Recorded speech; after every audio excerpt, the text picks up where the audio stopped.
And we're live. Hello, Ariel. How are you? I am doing great. Very, very happy with the news, man. I just went crazy yesterday with the FSR 3 and I cannot wait to test it again. I didn't have a chance to test it more. I had to go to sleep and then Come do on, some sleep is stuff for today. no. But yeah, Yeah, I no, was no. very I need happy to with it. follow up as well. Yeah. It's great actually to see this. Yeah. And I don't know if you watched my video so far, but Yes, still, I in did. terms of the picture quality, of course, it's still a little bit behind Yeah. DLSS, but in terms of the frame generation, is just wow. You know. Yeah, I and you mean, have your 4080, so you did have a chance to try that in other games that's my before. Yeah, that's my first question actually. Is there, because I got a couple of comments, is there a difference between AMD and Nvidia when I'm using FSR3 in terms of quality? I would say no. Yes. Yes. Yes, there is. Yeah, AMD is gonna be better because they have the But input latency reduction specific for I their mean, for yeah, their I mean cards. in picture quality. I mean, No, picture quality. No, it should be the same, the it exact should be same. the same because it's yeah. Yeah, what is different is the Intel XeSS. Intel XeSS looks better on the Intel GPUs than on non-Intel GPUs because it's using like an SDK or something like that for compatibility. So it works. So basically, NVIDIA could do the same thing that Intel is doing, I believe, and allow DLSS 3 to work for everybody, even if it doesn't work as well because it requires the tensor cores or whatever it is. I don't believe so. But they don't do it because, the more you buy, the more you save. The more you save, yeah, sure. That's right. If you pay twice, then you save Yeah. twice.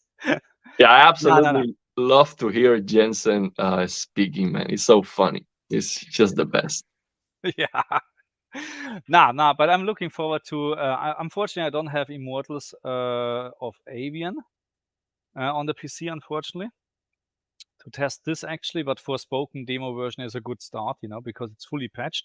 There's no difference to the main game, Yeah.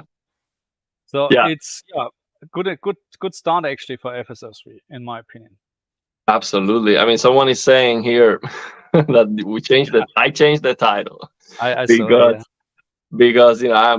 I'm very excited with it. And yes, I believe that we should call out Nvidia for this because here's the thing. I can totally understand, their frame generation is going to look and perform the best on the latest GPUs. That's understandable, okay? But we know that the 20 and the 30 series have that optical flow accelerator. That's the hardware necessary to get the frame generation that Nvidia, uh, you know, develop. And it might not be as good, of course. It might not be as fast. Maybe the input latency is not as good, but allow other users to have the feature, especially when most of the people that bought a 30 series GPU paid a lot of money for it because you remember this mining crisis where the GPU prices went up like crazy. So I mean, I paid a lot of money for my 3080, 12 gigabytes, and then like 6 months after that, and here comes Jensen and frame generation, all of that. You need to buy the new GPU, and you're like, man, you shouldn't do that. I mean, this is like they should like find like an alternative. Okay, it's not as good if you don't have the latest GPU. That's understandable, but that's just leave gamers behind, and that's just not right. And we know it is possible. We can see it now with AMD with this FSR 3. So Yeah. yeah, very happy with it. Yeah. Now, and I'm actually looking forward for AAA games like Cyberpunk and Starfield, of course. To implement FSR3 to have a better comparison. So Forspoken and Immortals, I think it's not the best actually. The worst. I believe it's the worst you can compare because I mean, I was shocked with how bad. I didn't open Immortals of Avian on my PC, but I did try Forspoken. Man, it looks really, really bad, and the performance is like Unreal Engine 5 kind of performance, and it is not Unreal Engine 5. It's like their own engine. It's so bad looking, in my opinion. It's a mess. Yeah, it's not a good looking game now. No. No. And performance wise, I agree with you. It's very bad. So now, if I can get like 100, 120 FPS with this FSR 3 on that game that performs so bad, like imagine just a normal game that performs more normally, I'll get a stellar 120. Yeah.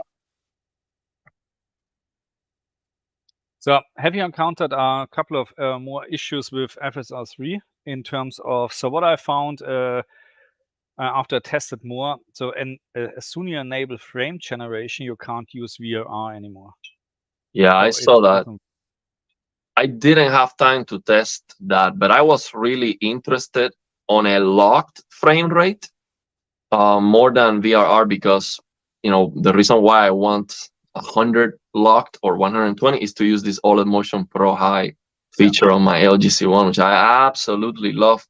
So I didn't have a chance to test that, but I saw that on a video from Daniel Owen. He also have an LG C1, by the way. So he tested that. I saw it. But the biggest issue I saw basically was, one, the input lag. It was very bad, in my opinion. It was bad. The input lag was bad. But some people told me on the chat that a Special K, there's this mod, it's called Special K. It's a program like Reshape. Does something similar to Reshape, but it is more robust than Reshape. So someone told me, actually like 2 or 3, told me that a Special K has like Nvidia ultra low latency, like on the Special K mod. So even if the game doesn't support it, you can activate that, and it makes a huge difference. They told me, hey, you can use it on Forspoken. It makes a huge difference. So I'm definitely gonna test that, because that's the defect that I saw, was that the input lag, and I saw that the HUD was refreshing at half the refresh rate. So you get double images, especially when you have such a great motion clarity with this OLED Motion Pro on the LG C1. You can see the double image, so it doesn't look blurry. It looks so crisp and double. You're getting double images. And the reason why that's happening is because they do not want to have the artifacts on the HUD elements. So what they're doing is they are not counting the HUD elements on the interpolation algorithm, so you don't get artifacts. But I'm not sure if that's better. I'm not sure I have artifacts. Maybe I'm not sure how bad they are, than have the HUD elements looking double, because they look very bad. Yeah, no, I agree. There is something, and I will do a follow-up video on stuff like that with FSR 3, because I have to admit I forgot really. No, let's say like this: I tested really just pure performance and picture quality yesterday. This was what I was interested in, but there are a couple of issues with FSR 3, like some people actually saying HDR can't be used, but that's not true. I tested this already in the morning, so HDR is working just perfectly, regardless of if you turn on frame generation or not, or any quality mode, performance mode, whatever. It just works the same as with DLSS. The only really downside is VRR at the moment. But why I didn't notice this yesterday is because as soon I turned on frame generation, I had always 120 FPS all the time. And when you have your screen locked to 120 Hertz, you have no stuttering at all. So it was just absolutely fine. So, but yeah, I noticed at some point, VRR is disabled as soon you turn this on. Yes, I believe the HDR issue is only with the 70, with the 7000 series AMD GPUs. You can now just force this frame generation on the control panel, on the GPU control panel, so it works for all the games or something like that. When you do that, then HDR is not supported, something like that. I believe that's the issue with the HDR. Oh, okay. No, it is not on these games that are supported. It might be only with RXR, something like that. It's not supported. So, you see, and AMD has their own advantages to use their own technology, and I understand that. They might have this better input latency. They might have the drivers support at the driver level, so you can use it on more games, only exclusively for the latest series. I understand those kind of stuff, but they are just giving you the option to use it even if you don't have an AMD GPU. That's the best thing. I mean, awesome. come on, we need to appreciate this, because AMD is always open, the open source or whatever you want to call it. They are always saying, here, we invented this, here, use it, and give us feedback. So, and Nvidia is always, oh, you have to pay for it. I mean, at the end, of course, a hardware solution, or let's say like this. So in some sort, yeah, DLSS is still better option in terms of the picture quality. Clearly, I can see this on my screen. There's no doubt about that. But when we let's say talking about Nvidia's cheesing, there's literally no difference between AMD FreeSync and Nvidia's cheesing, and I tested the hell out of this. There is no difference. So no reason to buy a expensive cheesing monitor to actually use this, because at some point Nvidia also supported VRR or FreeSync, because they learned, people don't want to pay the extra money anymore. Yeah, I mean, the only benefit, as far as I'm aware, that you could get with G-Sync, especially with the monitors that have the G-Sync module, was this upgrade that happened for the Asus monitor with the, what was the name of this thing? I forgot. The backlight strobing thing. I forgot the name of that thing. What was the name of the backlight strobing technique that Nvidia just updated? I forgot. I can't help you. Chat, help us. Yeah. So basically, a monitor that had, because the monitor had the G-Sync module, they were able to add this feature that the monitor didn't have, like 6 months after release or something like that. That's the only thing I've heard from that, having that G-Sync module that was beneficial. So yeah, ULMB2. I have so basically, because of this monitor, this Asus monitor had the G-Sync module, they work on their lab to fine tune it, and they just, with the firmware update, they added ULMB 2.0, and this monitor didn't even support backlight strobing before, so it was not even an improvement over an existing technology. It was just a straight up adding a feature, and that's absolutely amazing. That's the only thing I've heard from that G-Sync module that really made a difference. Yeah. So the Isham says monitors with the physical G-Sync model usually had the best overdrive modes. Is this related to the G-Sync hardware then inside? Because I mean, ghosting is from the drivers or from the electronic to the screen actually, but maybe they put more effort in then to actually reduce this. Yeah, it seems like it allows them to tweak better the voltages and all of that. That's how they got this ULMB 2.0 working, because they are basically tweaking the panel, all the voltages and everything to get the best, quality possible, the least amount of crosstalk and all of that. So it does allow them to have more fine tuning and all of that. But it's $200 more expensive just to have that G-Sync module too. Probably. Thank you very much, Christoph Soos. I'm messing up the last name for sure. So thank you very much. I tried OLED Motion Pro High on my 55-inch C1. I'm absolutely blown away by it, but not every game I tried impressed me. I love it in FPS and platformers, but not as much in racing games like GT7, even at 120 Hz in the high FPS mode. Okay. Yeah, I mean, OLED Motion Pro High on the LG C1 reduces the persistence to 38%. So the persistence is the pixel visibility time. The motion clarity is limited by persistence. Okay, so what that means is that the minimum motion blur that any monitor can have cannot be better than its persistence. It can be worse, if it has bad grade to grade, the responsiveness of the pixels. So basically on the LG C1, you're reducing the persistence to 38%.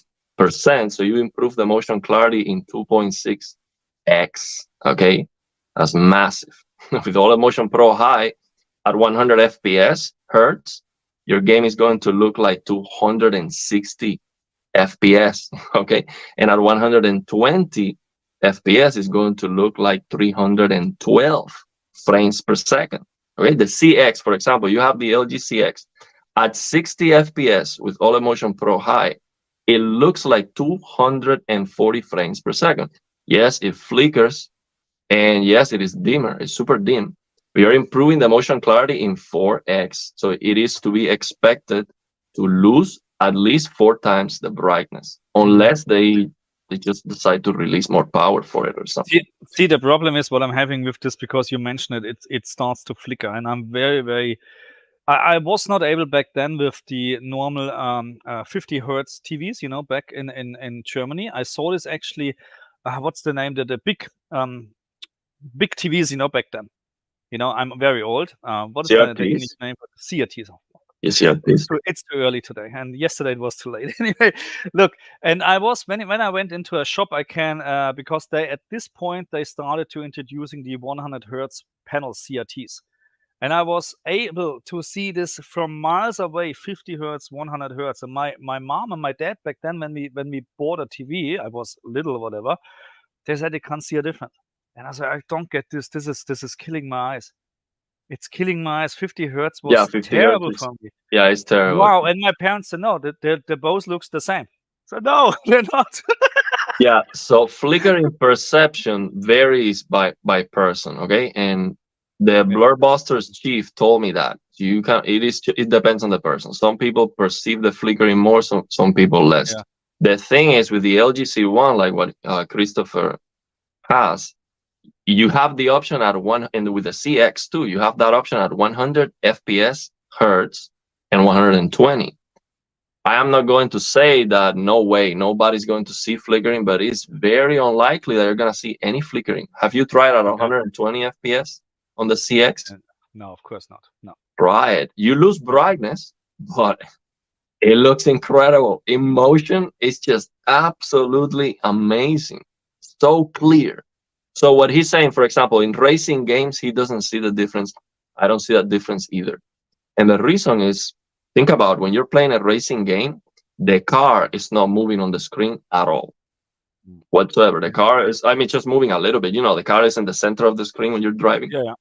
And the only thing moving on the screen most of the time, so the street is not moving either. It's just, it's like a little bit of turning, but it's not an object moving on the screen. Much. Yeah, correct. The only thing moving is the sides of the streets, and the sides of the streets are not moving a long distance on your screen. Yeah. So that's why it doesn't make a big difference to use that. It's just not happening. There's not a lot of things moving really.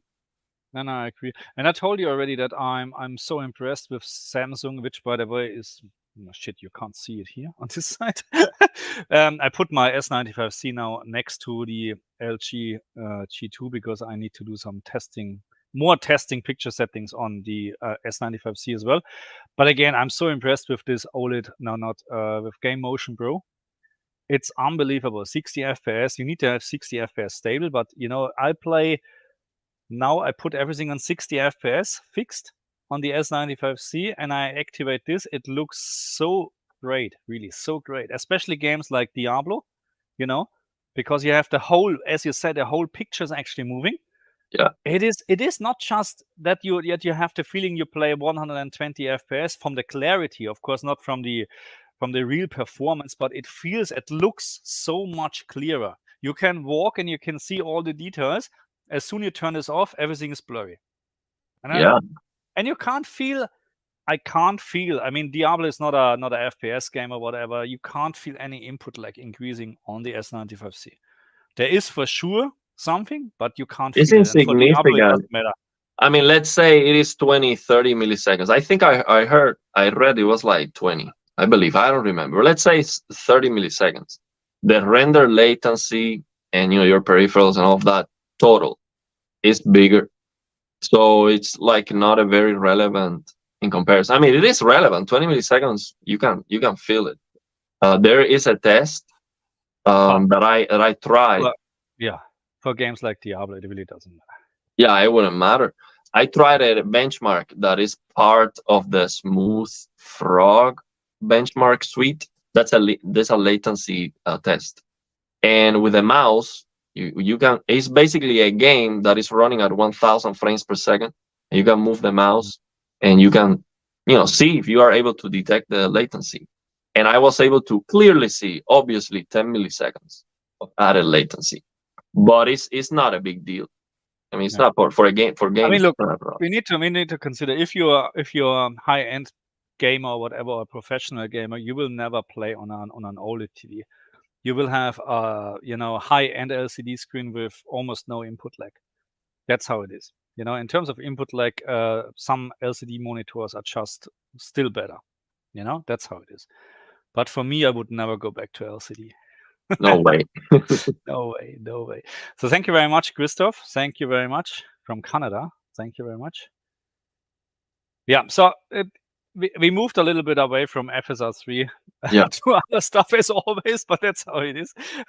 No, really, I'm happy that I as Nvidia and I got a couple of very nice comments for my video as well. So something like, how can you test this feature not on an AMD graphic card and whatsoever? Yeah, first of all, I don't have one. I mean, I have one, but that's a RX 480.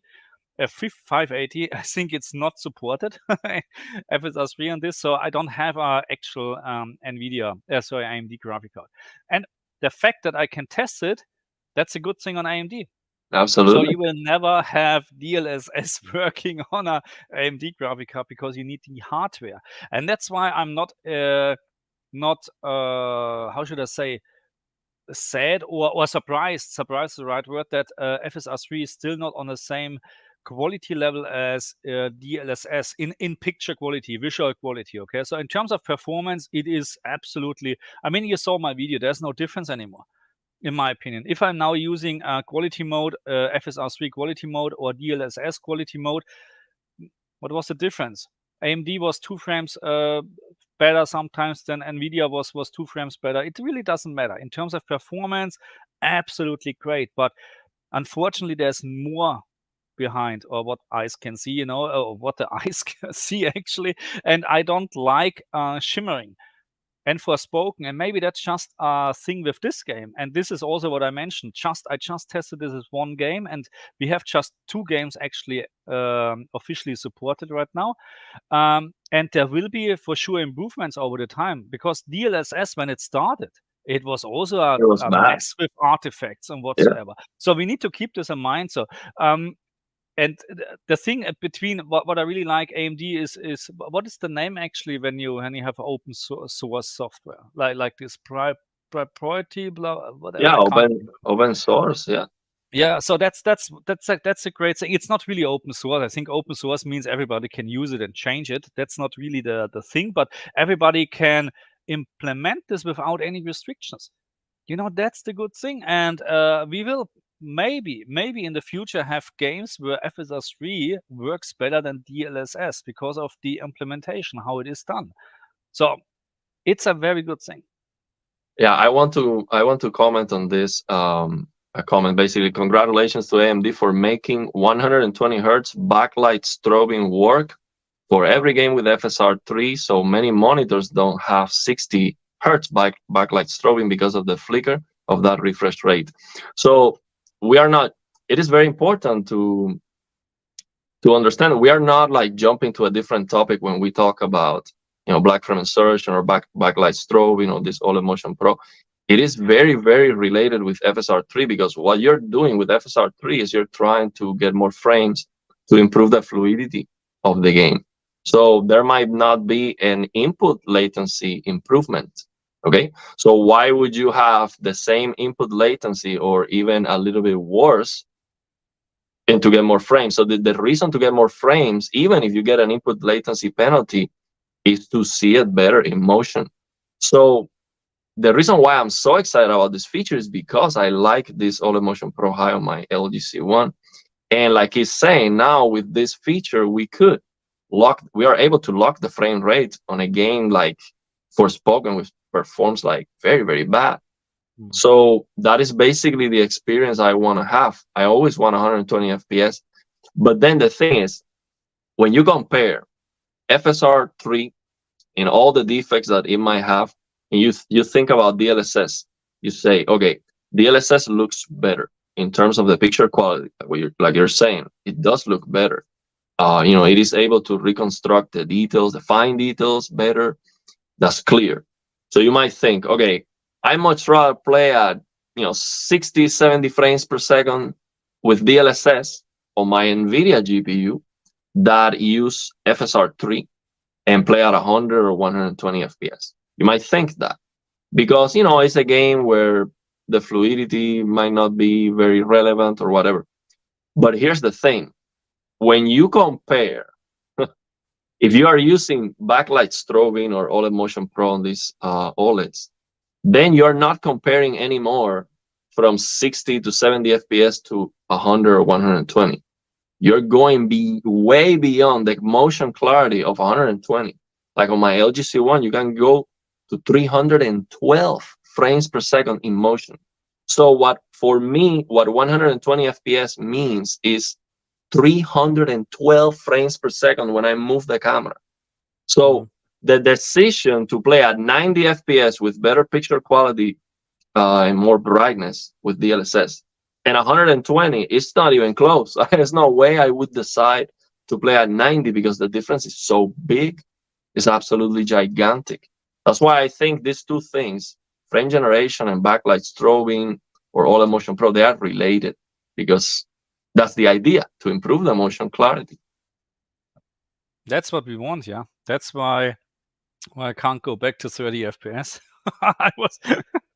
It's even hard, when you play 120 FPS and then you switch back to 60 and you think, what's going on? Something is wrong. But yeah, that's how it is. Yeah. No, I fully agree. Motion clarity, picture quality in general. That's my thing. Yeah. So Sanchez says that he just got Immortals of Avian to test FSR 3.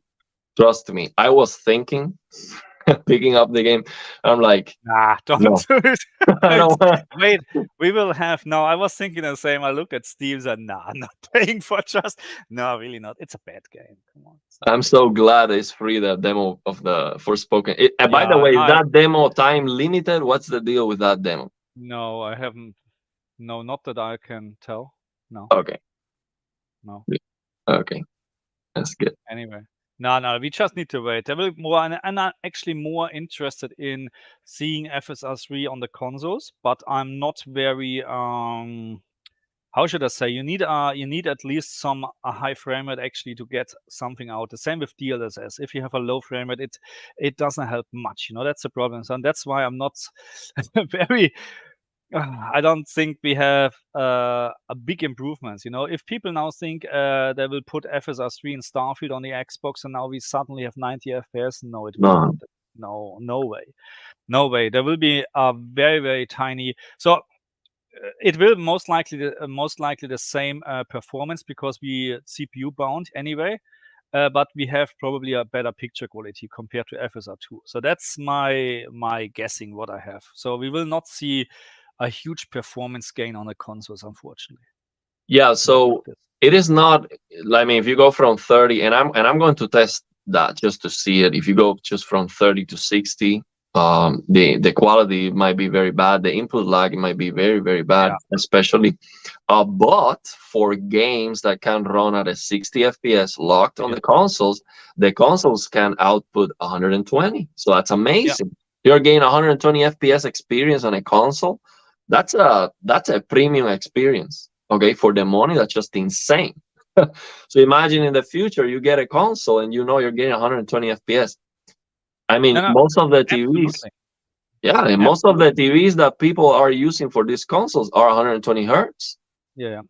So in a couple of years, there are just 120 hertz and HDR TVs available anyway.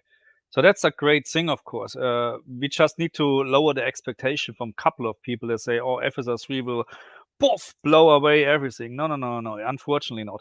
Especially not with games like Starfield, where you're already limited from the CPU. It just doesn't work, unfortunately.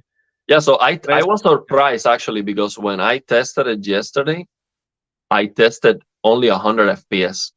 So from 50, 60 FPS to 100, and I didn't see like a deal breaker, problems. I was very impressed actually, and this is something that I've been waiting for so long, because one of the things that I was impressed about this LG C1 OLED was the motion interpolation. Okay, and I never had a TV before that was able to do that, and it looks good. And you tested that also. I saw your video with the Tears of the Kingdom, and where you tested the motion interpolation at 30 yeah. FPS. So I was very impressed with that. But of course, the input lag is very bad Input lag with this. is crazy, yeah. Yeah, it's crazy.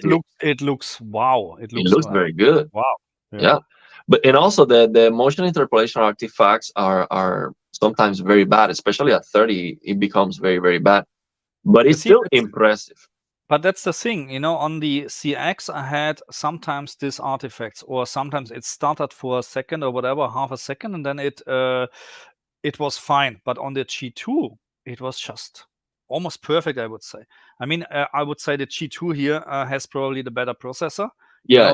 More processor power to actually keep this up. So if there wouldn't be the crazy input lag, this would be my to go for all the time. But of course, you can't play FPS games with this, or racing games. No way.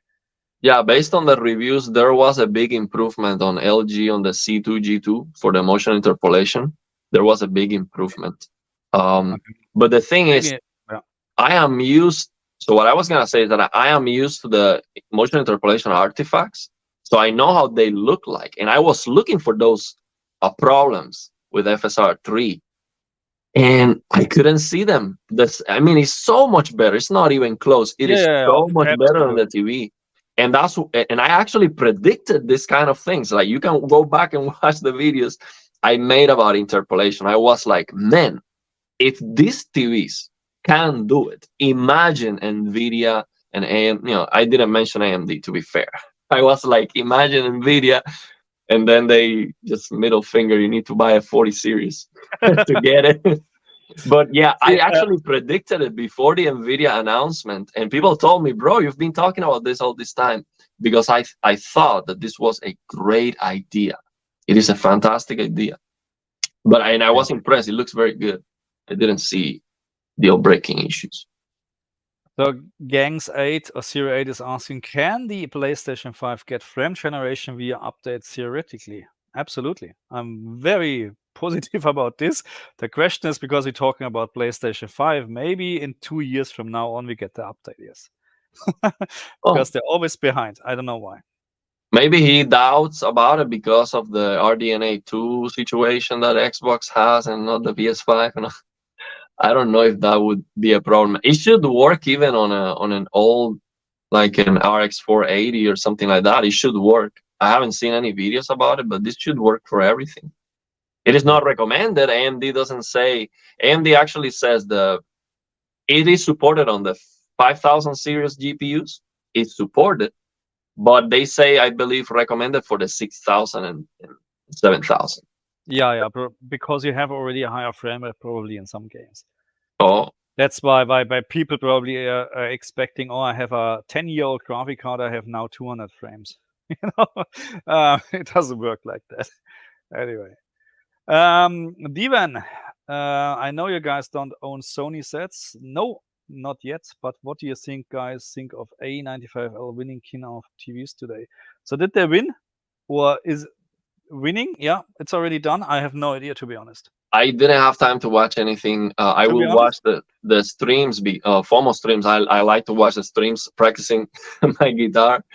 I was today, my classes and stuff, so I didn't have time to watch that. But my opinion is this: Sony, is a great TV, all that, but the problem is they don't let you turn off the dimming that you can turn off on the Samsung, on the LG, on Panasonic, I believe, Philips. I mean, you can turn the dimming. I'm talking about ASBL. This TPC and GSR you can turn off on the service menu to prevent dimming when you have static logos or static pictures.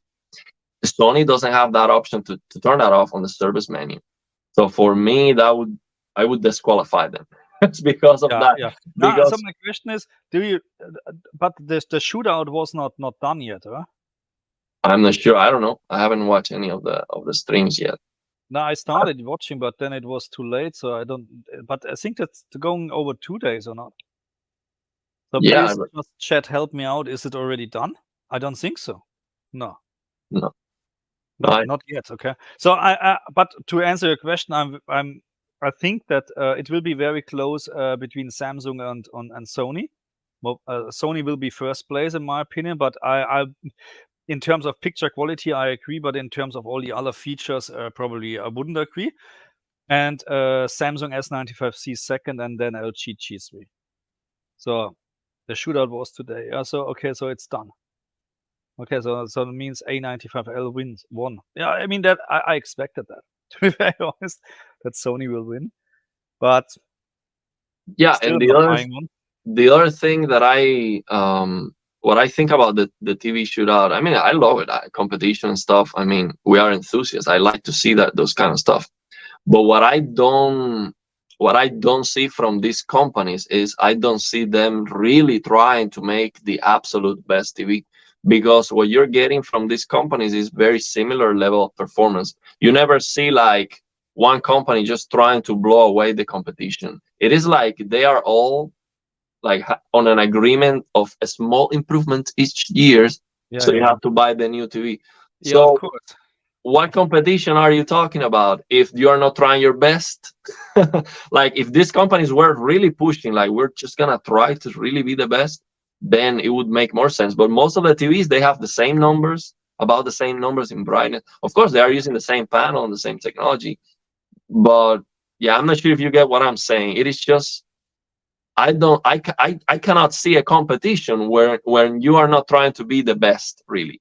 They are just like in agreement with each other, like this is how much performance we're going to allow people to have, something like that, and they are all about the same. So what competition? Of course, they're talking to each other. Come on. Yeah.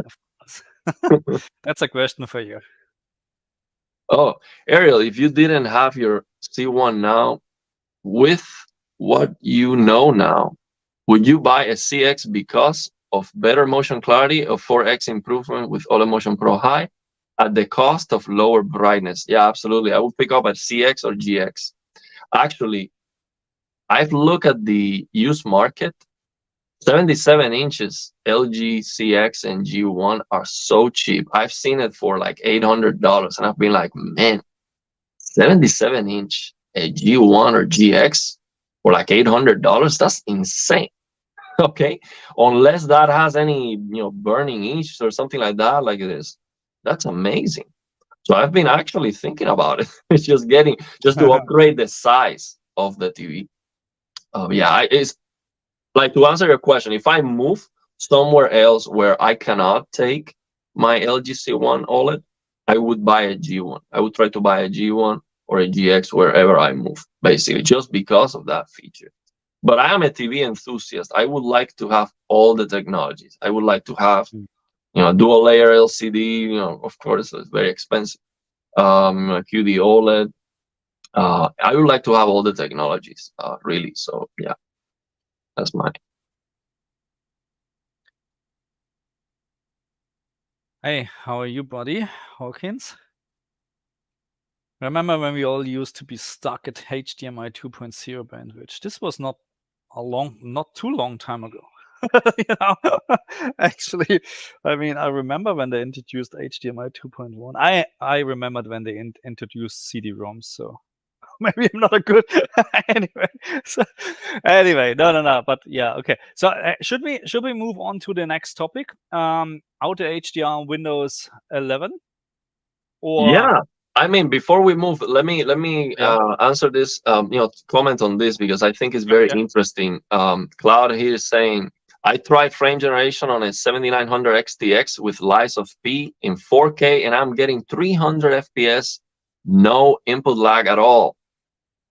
This is why I love this feature. This feature is designed to crush FPS, and we are about to start getting very high refresh rate monitors. For example, there's a new monitor right now, it's like 540 hertz or something like that. Yeah, it's LCD, the picture quality is not the best, but we should start getting higher and higher refresh rate monitors. There's an OLED coming next year that is going to be 4K 240 hertz at 4K, but it's going to have a 480 hertz option at 1080p. Okay, 480 hertz option at 1080p. So now sometimes the CPU is the limiting factor. So even if the game is not very demanding, the CPU doesn't let you get those very high frame rates. But with this kind of technologies, we could crush FPS. And once we have monitors that have like 800 hertz, like a 960 hertz, 1000 hertz, it doesn't make sense to render all those frames, like all the real frames. And what we can get from frame generation is not to double the FPS. We could quadruple the FPS. So you might get 120 real frames, processed by your GPU, and then the rest of them, up to 1,000, is generated. And that's going to be a phenomenal experience because now the input lag is going to be good because you're getting 120 frames per second, really. And now you go from 120 to 1,000. And now the motion clarity is going to be incredible. It's going to be a 1 millisecond of persistence equal to 1 pixel of motion blur when moving at 1,000 pixels per second. So what that means is that if you have a 4K screen, you have an object moving left to right, taking 4 seconds to go from left to right, that object is going to have 1 pixel of motion blur, which is considered to be perfectly clear at a normal viewing distance. Okay, that is fantastic. That's what this kind of technologies would allow to crush FPS, and we need that for very high refresh rate displays. I agree with you. High frame rate and picture quality, please. So okay, let's move on. I'm just checking the chat at the moment. There's no, so if you have some questions, just put a Q in the beginning, so it's easier for us. There's nothing actually at the moment. You mentioned before we jump, I'm sorry. Again, before we jump to the next topic, I want to mention that this is the first time we are using the pro version of a StreamYard. So as you can see, we are streaming on Marcus' channel and on my channel too. And it's the first time I see all this system and I see the comments and I can highlight them. So I'm getting like overwhelmed. I don't. It's a lot of comments to handle, but we'll get better at it. Basically, we're just trying the pro version. So the stream is at 1080p. So we have more quality 1080p. Now. 1080p streaming.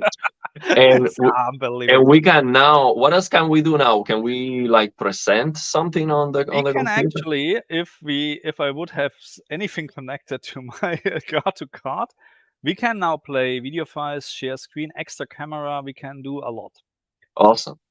So yeah, for just a small fee. Yeah, we paid for the pro versions. Okay, so we did that. We think it is. Yeah, but I think it's worth it moving forward. And guys, you're the first. Just remember this. We have maybe just now 60 viewers, but in 5 years from now, it's 600,000. So okay. You're the first one. You can say, "Oh, I was here in the very beginning." Absolutely great. Okay, cool. Yes. Auto HDR. Yeah, so this is very important. So anyone that has a gaming PC with an HDR display needs to know this. Okay, I'm sure you've noticed when you turn on HDR on Windows, things don't look correct. I mean, the SDR content, it looks kind of washed out. The colors look kind of washed out. And you don't know why. I mean, SDR looks better for just regular usage of your PC. And the games, of course, when you open a game without HDR, if the game doesn't support Auto HDR or native HDR, it looks very wrong too, most of the time. The reason for this problem is that Windows 11, and there's a problem with Windows 10 too, but I'm not sure if this solution is going to work on Windows 10. Do you have a Windows 10 PC too? to test? Not anymore. No. So I would need to get like a report from someone to see if this works. But on Windows 11, what's happening is that Windows is enforcing what is called piecewise sRGB over gamma 2.2 content. Okay, so most of the games, so we're talking about the source, the gamma of the source, the gamma of the games. Most of the games are 2.2. So when Windows is enforcing this piecewise sRGB, what happens is that near black, it looks too bright. So it's not like you have black level rays. You still have perfect blacks, but it just looks too bright near black. So that's why the picture looks kind of washed out. So now there is a solution for that. Okay. And the solution is an ICC profile that someone created to resolve that issue. So now content that is gamma 2.2 looks correct. It looks very good. And you can actually just turn on HDR on Windows and use the SDR HDR slider if you want to get more brightness over SDR content. And it's going to look correct. Near black is going to look good. It's not going to look too bright. It's not going to look washed out. And you want to use that for games that are gamma 2.2. For games that are sRGB, then you just default to the HDR calibration app ICC profile. So Auto HDR has the same issue. When you use Auto HDR from Windows 11, if the game is gamma 2.2, it's going to look too bright near black and kind of washed out. You have to use this ICC profile. So all you have to do, you can do a quick search. I mean, can we post like a link on the? Let me see if I can. Somehow. Yeah, let me post that link on the chat. I'm gonna search it and post it on the chat in a moment. Basically, all you have to do is download this ICC profile and just change to that for Auto HDR supported games when they look washed out, basically, and it's gonna fix it. It looks absolutely amazing. So now this ICC profile is 800 nits because it was calibrated using an LG C2.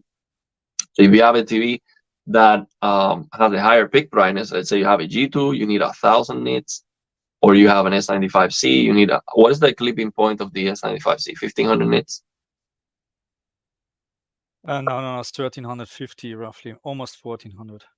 So that's where it clips. Yes, yeah. Okay. So here's the thing. That's the maximum peak brightness. What no, but the clipping point might be different from the actual.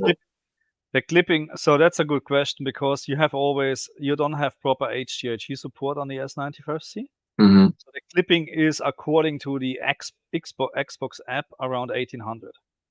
Oh, yeah, 1800. That makes sense because that QD OLED. Yeah, if you go to a service menu and you get more brightness, you can get like 2000. I haven't tried this like actually, but maybe it's time to do that. So basically, the Auto HDR doesn't go over 1000 nits for some reason. Yeah.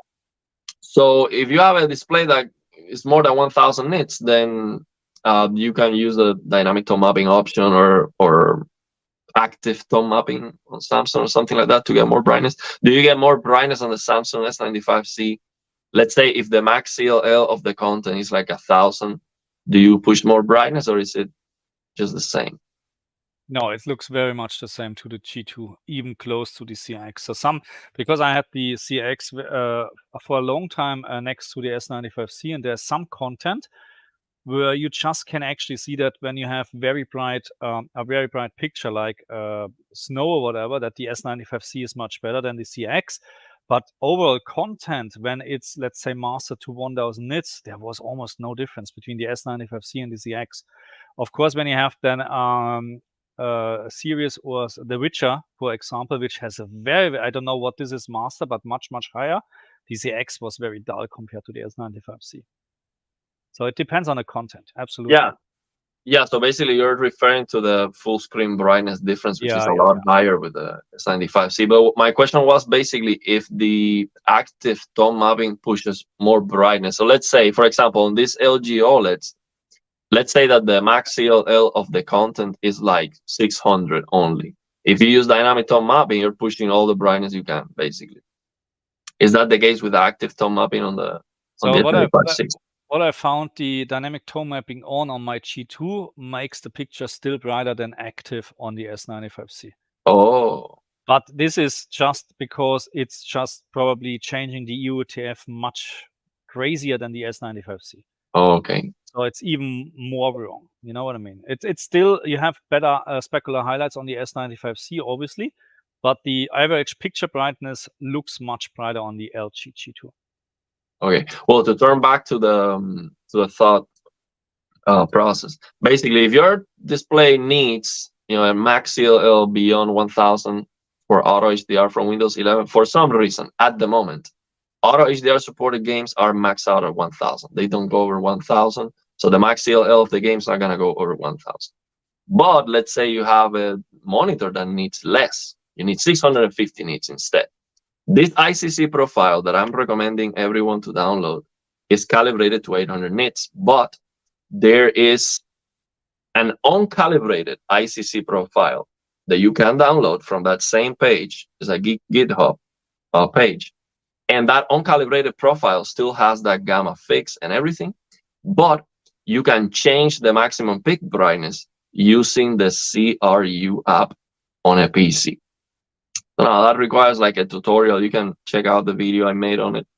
You can change that HDR metadata using the CRU app, and you input a number to change the brightness depending on your display. So now this ICC profile will pick up the brightness. The only issue is that this doesn't work on the latest Windows 11 Insider program. And on that Insider program, you cannot change the brightness of the display. So just don't have that latest Windows 11 Insider program if you want to change the brightness of this ICC profile that is uncalibrated. But basically, after you do that, Auto HDR for games that were looking kind of washed out before, it's just flawless, absolutely perfect. And most of the games are Gamma 2.2. And how can you know if the game is Gamma 2.2 or sRGB? Very easy. Default to this ICC profile that I am recommending. And if you're crushing blacks, then you go back to the HDR calibration app profile.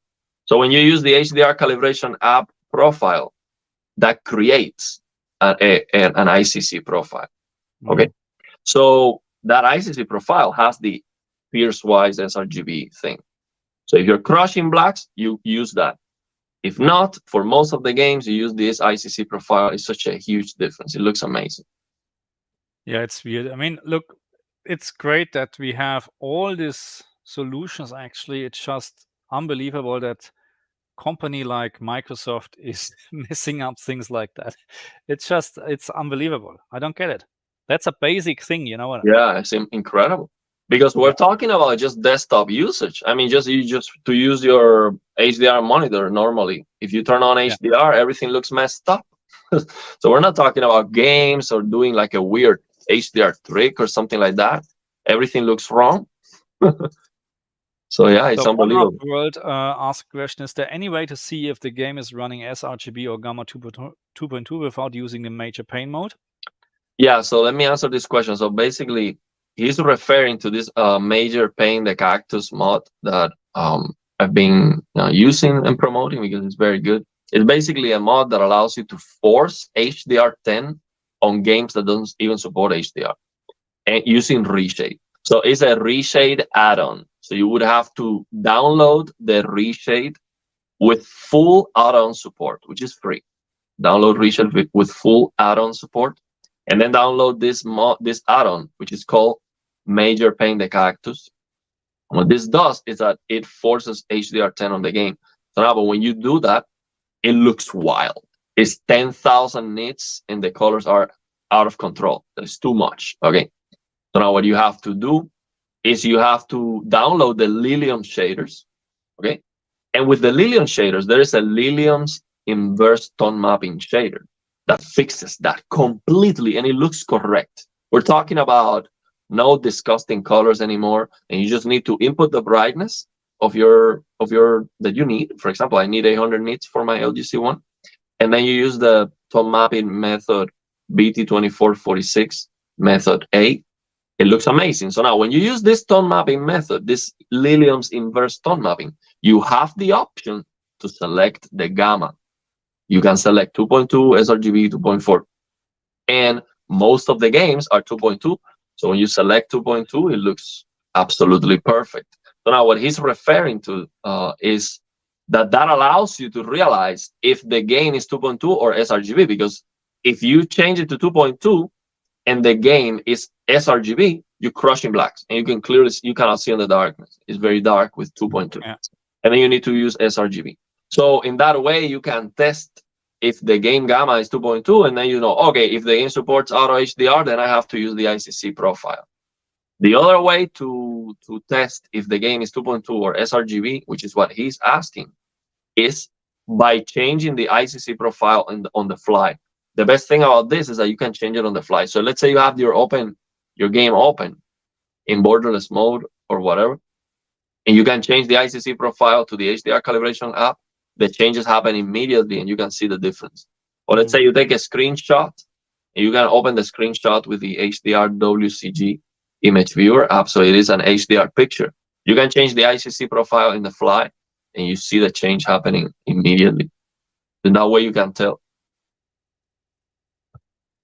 That's good. Hey, Razo Govi, how are you? How's it going? Very good, probably. Here, that's another one for you. Plasma TV, what's the best black level to set it up between 0 and 50 on Sony A95K? That's a question for you. So what I would do with any TV is to check a near black test pattern, an SDR and HDR near black test pattern, to see if you're crushing blacks or if the near black test pattern is perfectly visible, or maybe it is too bright. And my recommendation is not to increase or decrease the black level, because when you do that, you're affecting the entire grayscale. So let's say that you are crushing blacks and you increase your black level a little bit, you might be washing out the picture. And you might be solving the problem now. You can see in the darkness, but now the colors are gonna look a little bit washed out, and you might lose a little bit of color saturation. So instead, what I would do is to go and do a 22 or a 20 or a 10-point calibration. And Classic Tech Calibration has a nice video about this, which is the first video where I saw how to do this to fix the black crush. And basically what you do is you use this 22-point calibration on LG TVs or Sony. I think it has like a 10-point calibration, 20-point calibration, I believe. I'm not sure. And then you just go to the lower end of the grayscale, okay, from 0 to 30% signal level on SDR. This IRE terminology that comes from CRTs or all TVs, but they're still using it. They might still use that terminology. On these LG OLEDs, they call it code values. On HDR, they call that code values. So you go to the lower end of the gamma, basically. And then you can increase RGB, so red, green, and blue. You can increase it like in 5 red, green, and blue on the lowest value. Then do 4, 3, 2, and 1. So you do lowest value 5, for example. Then you go to the next value, 4 and 3, RGB, 2, and 1. And the reason why you want to do this decreasing thing is to smooth out the gradients. Because let's say you increase the lowest value in 10 and then 0, like you don't increase anything, then you're making it brighter than the next one, and you're not fixing that, smoothing out the gradients. So that's what I would do. If I get a new TV, I'm gonna check if it's crushing blacks. For example, they said the G3 was crushing blacks. The LG G3, they said it was crushing blacks, and it was looking kind of green too. So that's what I would do, just check that I'm not crushing, but I would not touch the black level. I would do 22 point. No, that's absolutely correct. I mean, look, on the LG TVs, we have the fine-tuned dark area setting. I never tested actually how far they're actually going and what is but I think the option works quite well, because it's even when you perfect increase for it that. to minus 30 or plus 30, I couldn't see a disadvantage, you know? Well, I mean, the problem it's crashing is, of plus blacks, or it's raising blacks, but the gradient between looks okay. It's perfect. No, it's absolutely perfect, because exactly that fine-tuned dark areas on this LG OLEDs, what it does is exactly that what I'm describing. The problem is that if you need to get more visibility in your black, for example, my LG C1 fine-tuned dark areas 2 is the maximum value before I lose the blacks, the perfect blacks. That's the Okay. problem. So with the 22-point calibration, you can increase it more without losing the perfect blacks. Of course, I mean, that's a different story. So calibration is always a different story. That's why you have Yeah. professional calibrator. They're taking care about your TV. And yeah, but to be honest, compared to back then, there is actually for the normal user and for 99% of the people no point to calibrate TVs anymore. I would say it's really just for the 1% like us, you know, and hopefully Classy is not in here. No, Well, it support depends Classy. on the Support Classy. price. I mean, it depends on the price Absolutely. of the TV. You're not gonna pay $1,000 for a TV and then pay $400 for calibration, maybe. No, You know. But if you get a that's 77-inch that costs you like $4,000, yeah, it makes sense. You know, you want the best of the absolutely, best. absolutely. Yeah. Now, here Gitaro, there's a way to for Auto HDR to work on DirectX 1112 games that doesn't support HDR. Someone added it for Starfield because Steam version has no HDR support at launch, not even Auto HDR. Yeah, I know. So so even the Game Pass version has no Auto. So that's not entirely at some point. So last time I started Starfield and it popped up actually you want to activate Auto HDR. So I'm not sure if they changed something on the Game Pass version, but I couldn't care less about Auto HDR, to be honest. I'm waiting for the patch they're talking about in Starfield with contrast setting HDR settings. I'm still waiting on it. So it looks like because it takes so long time to implement this patch actually in Starfield, so they never had this in mind. Never. Never. Just from the backlash, or actually from the complaints, from all the people, they started to work on this. But anyway, now that's good to know. Yeah, but here's the problem I see with them implementing the native HDR. You know, the game or the creators intent and Starfield is like Yeah, washed out and all that. So what I would use for Starfield is the no color filter mod. Like you also made a video about that. And I'm wondering if they implement native HDR, if that's even gonna work, or if you're gonna need another no color filter mod for HDR. Because if yeah. Auto HDR, you can use it after you fix the no color filter. After you use that no color filter mod, it's gonna look better than native HDR. If you kind of fix that green Yeah. tint and the raised blacks, then it's gonna look better. Because even if you lower the black level, the problem with these games with the tint is that you Yeah. get raised blacks, and if you lower the raised blacks, then the tint becomes more colorful. It Yeah. becomes even more green. It pops even more, and it's very, very ugly. I think Cyberpunk also has a tint, and that's why it has raised blacks. I think that's something that I'm gonna look for when the games have raised blacks to see if I can identify a tint on the game. Because I think that's how they're messing this up by adding a tint for a creative decision. Probably. Yeah. I think that might be raising the blacks. I don't want to go into this greatest intent. No, not today.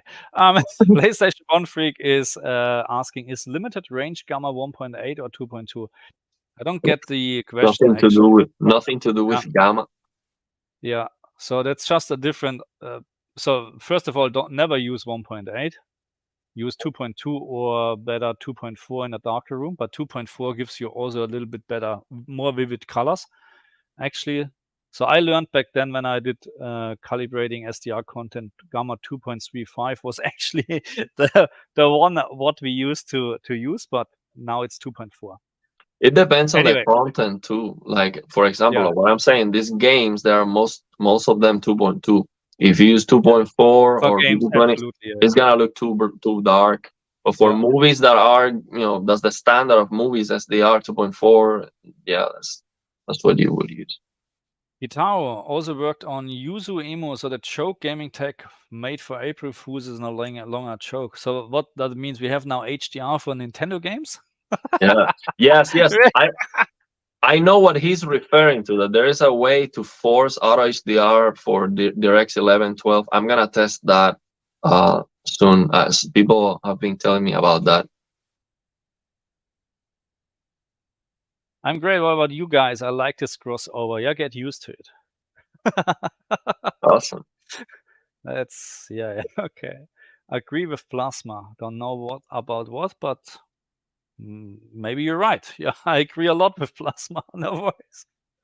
So what else do we have here? Just give me a second. We have here a question. What is this? Victor, what are your thoughts about burn-in for OLED TVs when using up as a PC monitor?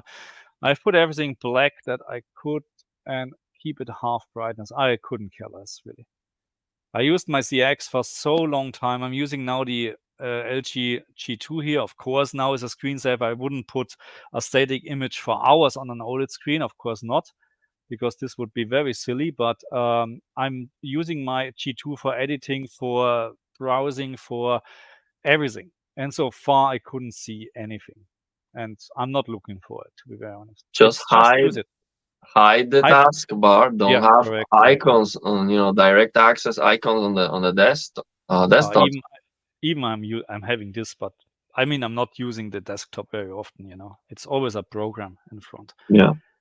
And I use a high contrast theme, so brightness I don't really care because everything is black and no light. This is amazing. High contrast theme. Like Hawking says, wouldn't worry about too much. Yeah, absolutely. I just use it, just enjoy the best technology on the market. Full stop. Never go back to LCD. I promise you. Never. Sitting here in front of an LCD and even the mouse moving, even it's a 144 screen, is not as good as on an OLED with 120. That's how it is. What else do we have here? So that tool can force Windows 11 Auto HDR in games that don't officially support it. Okay. So here's the thing. I'm not a big fan from Auto HDR, to be honest. So I rather use then SDR because you're not getting real HDR. But on the other hand, I mean, look, if you like it, of course, and if it's done correctly in terms of, so many times, of course, Auto HDR looks actually better than messed up HDR because you don't have the stupid HDR rays. But let me tell you, these mods that we've been using, from what I read on the GitHub, they give you a higher bit depth, that you get more quality, and you also get more details than SDR because there is information that SDR is clipping that these mods are allowing you to see. So you actually do get a better picture quality. It's not like just brighter. But even if it was brighter, I think it looks better.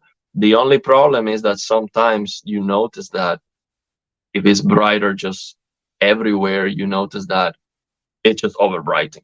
It's like an overbrighten HDR. But that's a good side effect if you want to use something like OLED Pro or black frame insertion or backlight strobing, because you need an overbrightened picture, because that picture is gonna take a hit on the brightness then.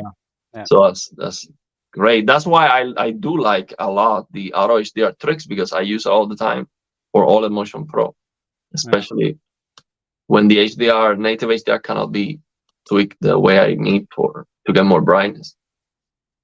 So Peanut Brooks asked, what do you think of Samsung smart calibration with your phone? So I tried it. It's crap. It's crap. So, out of the box, the TVs nowadays are not too bad. Okay, not too bad. Okay, they are, of course, not perfect and not close to D65, but they are not too bad. I tried this calibration. You put your Samsung on the TV, and then it's doing a calibration, and then I measured it with my colorimeter quickly. It's completely off. So don't even try it. Use the out of the box setting, because this is much more accurate and closer to D65. Oh my god!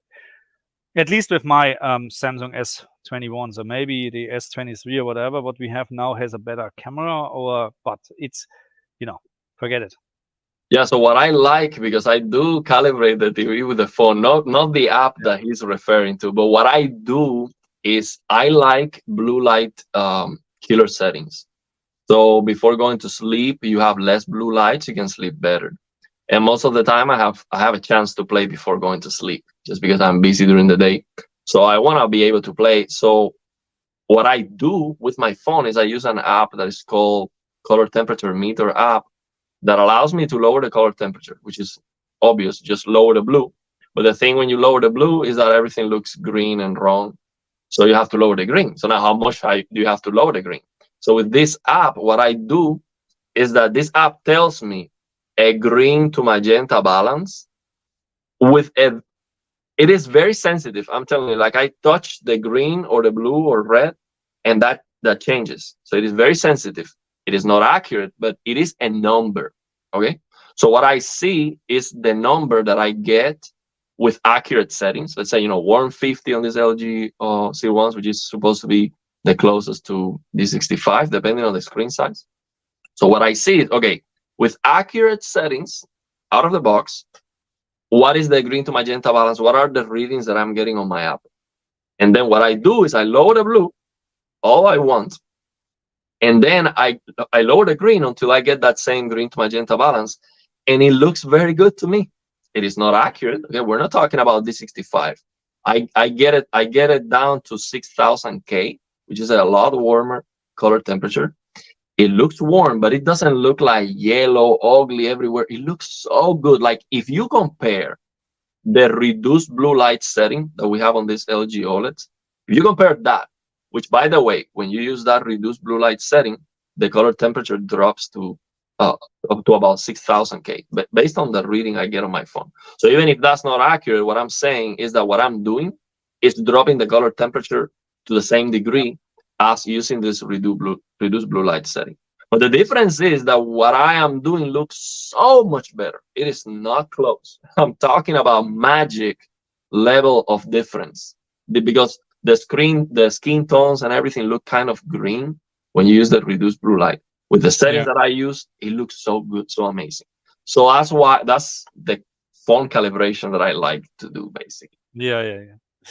No, they're good things, but it's a nice thing to have, but not a must-have. How much Anyway, is the colorimeter that you have?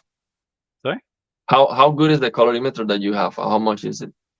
How much? I think it was $250. $250? Yeah, I think so. But it's already outdated. You need to. I think you can't buy this type anymore. And next time I would buy anyway, probably a much more expensive one. But And do you have a program that you have to pay for that program to use the tool? you can use Karman with this one, or the free software HCFR, which is not updated since a long time, unfortunately, but it's still working fine. So you had to pay for Karman one time. Karman, I paid for Karman because it was supposed to, or it was actually working with the CX auto calibration. Just press a button and the TV is doing everything on its own. In the very beginning, it never worked. It was terrible. The result was just a mess, really a mess. I'm talking about black picture after this, or magenta picture after the auto calibration. At some point, they fixed it on the ZX. According to my information, it still doesn't work on the G2. I haven't tried it in a long time, and it will be probably never supported on the G3. So because it's just not enough people that like to use this, so they're not putting resources in. Okay. Anyway, gaming tech. What do you think about Sony televisions? They are probably the best TVs for movies, something like that. But for gaming, if I would just decide between gaming or movies, I would probably go with Samsung or LG. Probably LG because of the gaming feature, which is still with the fine-tuned dark area setting, that's just a lifesaver. We have something similar on the S95C, the shadow control or shadow details, how you call it, but it's not as effective as the FTDA setting. But I wouldn't buy a Sony TV probably in general because that's just too pricey. Full stop. That's just too pricey for this. And I would say you probably need to have a side-by-side comparison, and I don't think you would see this big of a difference when we're talking about the price difference. You know what I mean? It's just, nah. They're good TVs, but too pricey. That's my opinion. So what do we have? Just let me check the comment section. Any questions or any good comment here?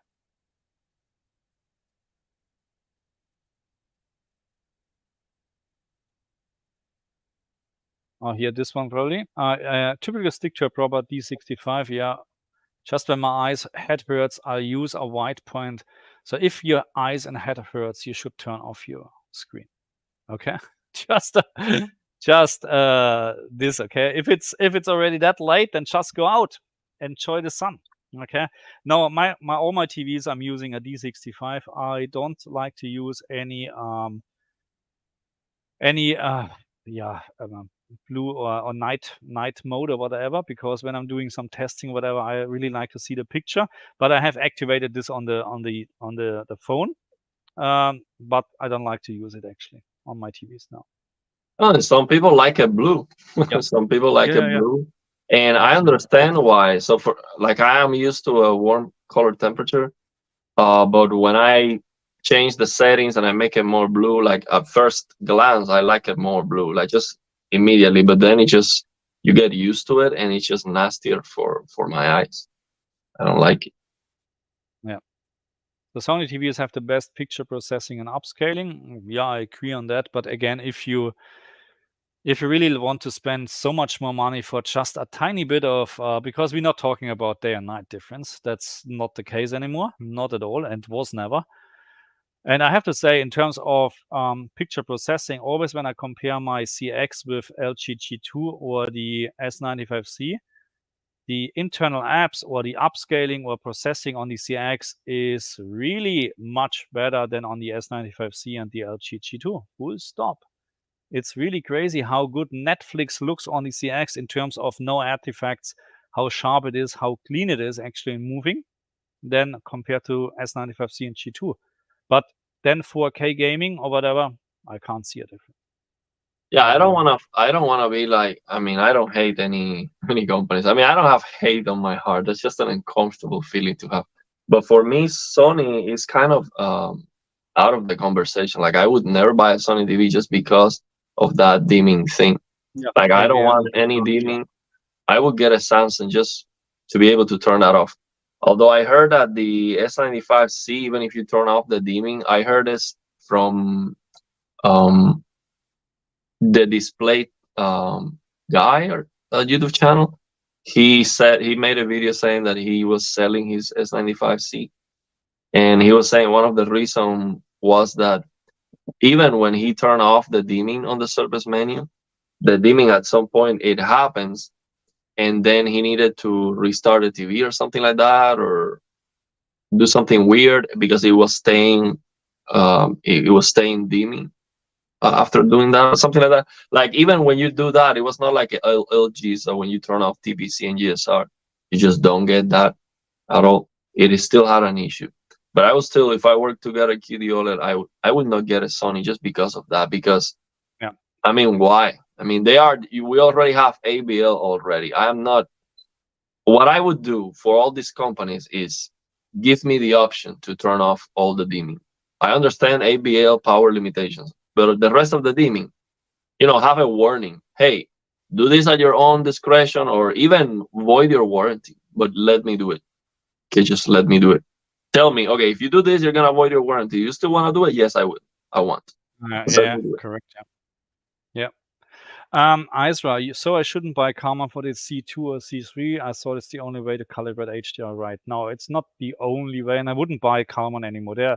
I'm actually disappointed because when I bought this in the very beginning, there was so many issues with this program. Even in the manual mode, it was not correct at all. It was stuck. It was frozen. A picture, whatever. It was just wrong, And then, but the reason why I bought it was because of the Auto HDR functionality. Because I was thinking that if a company like Karman, which are professionals in terms of calibrating screens, is working close together with TV manufacturers, and they're doing the right thing, you just press a button and it's perfect. Okay? But it's not the case, it's just not the case. And that's why I would not support this anymore. You can, of course, use Karman. I'm not sure how good it is now. There are for sure a couple of updates, and it's probably better than before. But there are other programs out there, which I can't remember right now. There's a program called i3. Oh, I can't remember this name anymore. But just look it up. Just Google a couple of different programs or compare to Karman, and there are probably better solutions out there. Maybe a little bit more pricey, but if you like to go into this direction, and like to calibrate on a higher level, then you need to do research anyway. Because every TV actually is a little bit different in terms of what you have to do to get the best HDR out. SDR calibration is quite simple, absolutely simple. HDR or Dolby Vision calibration is a complete different story. Because you need to have the right test pattern, you need to have the and then we're talking about test pattern. You need to have different test pattern for HDR10 and Dolby Vision and stuff like that. So to make it really, really correct, okay. So it's not that simple, okay. That's why I bought Karman in the very beginning, because you just press a button.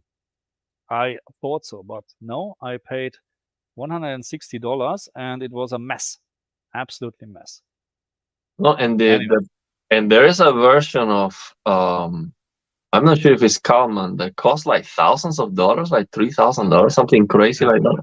Of course you can. I mean, look, you can buy Microsoft Word, probably the professional ultra version for $500 probably. You know what I mean? So software is always expensive like crazy. But if you need this as a normal consumer, I highly doubt it. Highly doubt it.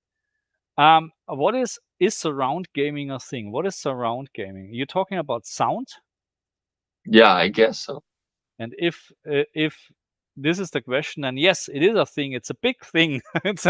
You should not play without. I mean, look, headset is also fine, stereo.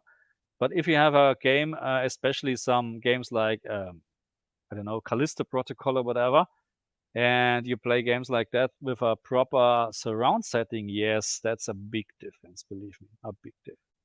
Sound is almost as important as picture quality. Absolutely. I mean, one of my favorite scenes on any game is the entry of Batman Arkham Knight. That, the beginning of the game when you see that panning shot to Batman, and it's the music there that Okay. really put the mood. And I just got, recently I got a surround system I never had. I mean, not surround. I mean, like 4-6 speakers that I have now, and it makes a big difference. I love to have sounds Absolutely. coming from the back.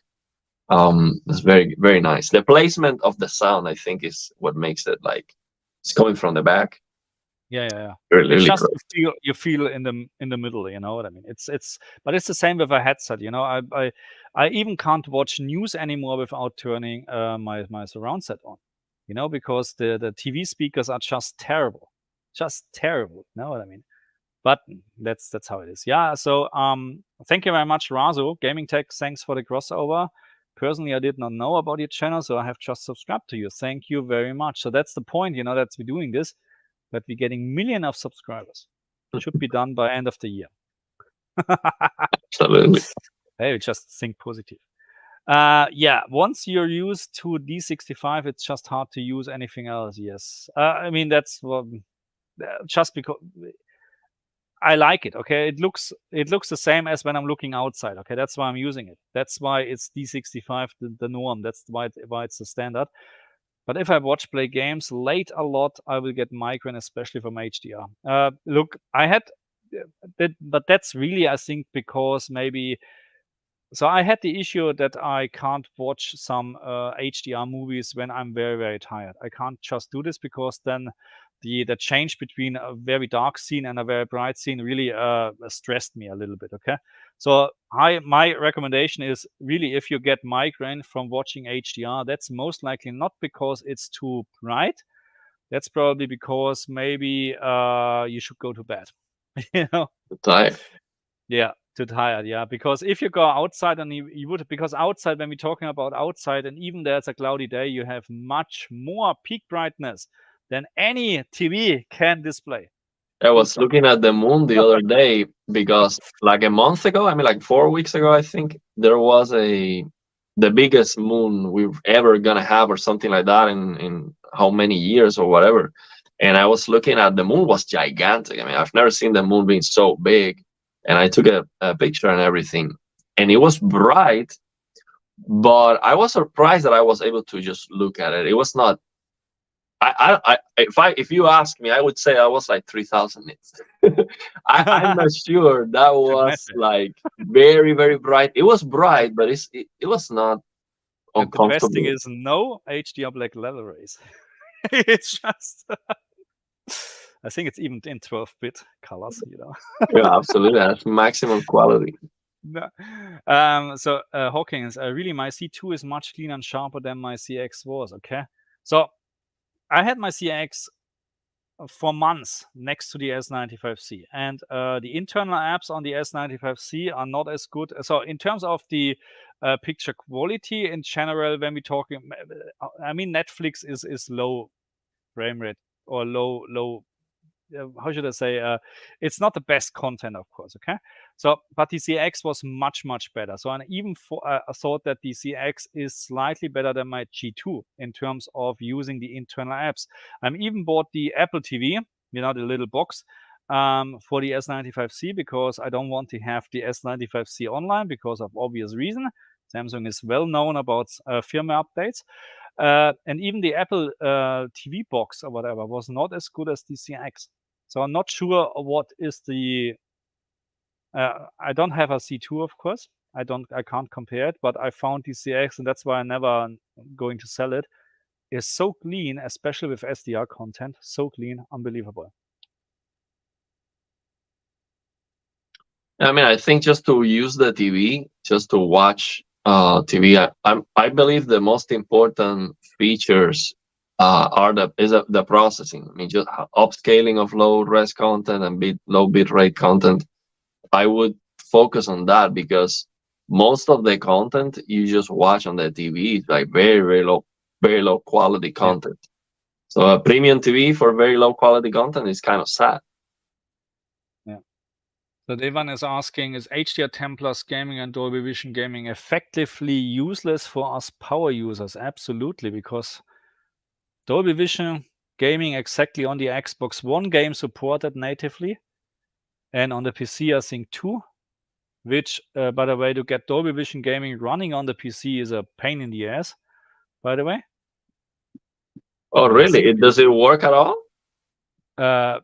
Your picture's frozen, by the way. I'm looking because I forgot to look the mod for the Windows 11. I forgot to post that, so let me search that real quick so I can post the link. Oh, okay, that's why your picture is frozen. Your stream. Yeah, it seems. Yeah, because okay. I went to the Google. I find it already, so I'm just gonna copy this on the chat. Again, Dolby Vision gaming, and I was very excited when they announced Dolby Vision gaming back then for the LG OLED TVs. But over the time, I just found it's just it's if they're not using it, you know what I mean. Well, what's the point? And the next thing is Dolby Vision gaming. The picture mode on the LG TVs is not as accurate as HDHD, so that they actually Dolby Vision gaming mode is brighter than HDHD, which shouldn't be because we should have the same EUTF. So there shouldn't be any difference actually between HDHD and Dolby Vision in the average picture brightness.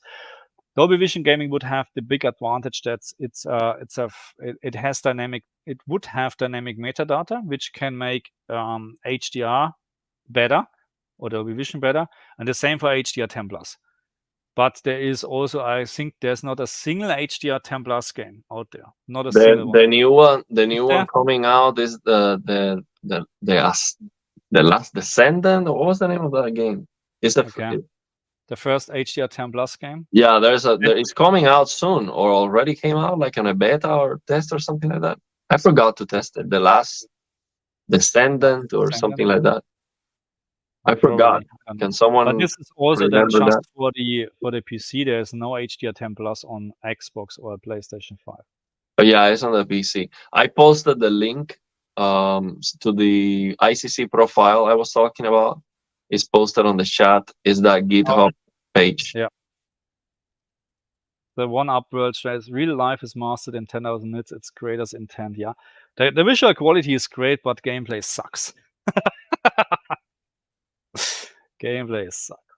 And I think it's even much more than 10,000 nits. No worries. Did you see, now talking about the creator's intent, did you see the Digital Foundry video about the new racing game Forza Motorsport? Um, the new racing game coming out from Xbox. Yeah. Yeah. Did you see that? No, not the latest one. Is there a new one, or the one what they made? Yeah, the newest one coming for some Motorsport. They mentioned, like John mentioned, that it was looking washed out on SDR. Even It has SDR. an SDR. Yeah, it was looking washed out. Like he See, said, that's why like, they're not getting me a early access code because I would. and he compared with the previous one. The previous one was okay. So he's saying like it seems like this hazy look is a creative decision, and that is just so wrong. Like, why would you do that? It looks washed out on SDR. Because someone, I don't know how you call this guy who is the final whatever graded designer, whatever, is using a faulty monitor or whatever screen. You know what I mean? I can't understand this because I worked in the broadcast industry, and what was very, very important is that the screens where people working are calibrated perfectly. They need to be calibrated perfectly, that they actually know what they're doing. If there was a slightly change in colors and whatsoever, that's not right. Because they looking at a reference screen and they need to know, oh, I like to have this a little bit more green. But if your color is already off because of a wrong calibration, it's already maybe too green, you know? Yeah. So it's stupid. I mean, it just looks bad for why would you do that? I'm wondering because Xbox, you remember the conference, the live stream where they announced all the games, most of them were looking washed out. So I wonder if it's just like somebody at a general level on Xbox just promoting that. Just hey, just make all the games look washed out or something like that. Why? I'm leaving Xbox anyway soon, so let's do this. Yeah, it's just messed everything up. Yeah, I don't know. Maybe someone changed limited to full. I don't know. Maybe someone. Oh, what is this button doing? Oh yeah, okay. I would like to ask like a colorist or someone who works on the industry doing this kind of stuff if the problem is the color filters. I suspect it is after seeing Starfield, because this mod that removes the color filter fixes the black level at the same time. So I wonder if adding a color filter means to raise the black level. I wonder if that's the problem. So every time you see a game that has black level raised, it might be because they decided to have a color filter on the game. It might be. Yeah, might be. Yeah. Because otherwise, why would you raise the black level? That's just worse. Period. Like there's no way anyone can say that's objectively worse. And this is what we need to understand. So because so I had an argument with someone who said, oh, you can't expect always perfect black in a scene, and that's right. But I'm not talking about always having perfect black level or dark or you can't see anything. I'm talking about that they're starting at the 0 point with the visuals, not already setting this here, you know what I mean, and leaving this out, because the problem here, you can't have any information anyway then. It's just gone, this information. So they need to start on the beginning, and then of course they can start with the visual or the picture brightness here. But we have this still there, so that means it looks correct. You know, if you have this as 0 and you decide, oh, we start here with our information, you wash out and you reduce or compress the picture information. That's just absolutely wrong. Wrong. Wrong. And also, I mean, if you are on the darkness, you have no blacks like on Cyberpunk. It's like, you know, that's wrong. And I believe the problem is the green color filter on Cyberpunk. I think they have a green color filter, and that's why it looks like that. And then someone argued with me because in the very beginning of Starfield, there was this, you know, you get your bloody flashlight and you walk through this dungeon or whatever this is, and it's so, you turn off your flashlight and everything is gray. Everything. So I said, this is not. Hey, if I'm in whatever, in a dungeon like this, and I turn off my flashlight, 2 things will happen. First of all, I will shit my pants, and everything is complete dark. There is no light anymore, so there's no gray. You know what I mean? It's just stupid, absolutely. Anyway. So it looks so bad, man. It's bad. The only thing I can think of is it is an unintended consequence of adding a color filter. Because I can understand if a creator says, okay, we are Starfield, space, Martians, green. Let's add a green color filter. I understand that part as a creative decision. Let's just make everything look green. I can understand that, but not the black level. So maybe the black level race is just a consequence of doing that. And in that way, Yeah. I kind of understand it, but I would tell them, no, it is better to have perfect blacks than to have a green color filter. But Just the filter shouldn't touch the black levels. it shouldn't, but it seems like it is associated with having raised blacks. I don't But know. you don't think you have a specialist? We're just talking here. We have no clue, no idea at all. I'm just using a couple of editing programs, and I know I never touched colors because I'm happy with the picture how it looks like, But I know when I'm changing hue and whatever and colors, it doesn't touch the black level floor. That's how it should be. You just want to have a very green picture. That's fine, but leave the black level floor where it is. That's how it should Absolutely. be. So there Yeah. should be experts, but I have the feeling that in terms of, I really like to know, and at some point, I'm very sure I get the opportunity to maybe visit a studio at some point. I like to know what monitors they're using, what the developer actually looking at. Really, I like to know this. Yeah, interview for a colorist or someone who is a Yeah. designer for one of these game companies, and ask them, hey, what do you think about the HDR implementation of this game, or what this game, how HDR is supposed to look like in your opinion? Should we get perfect blacks all the time everywhere? What do you think about raised blacks, color filters, all of that? So Yeah. to see what they think.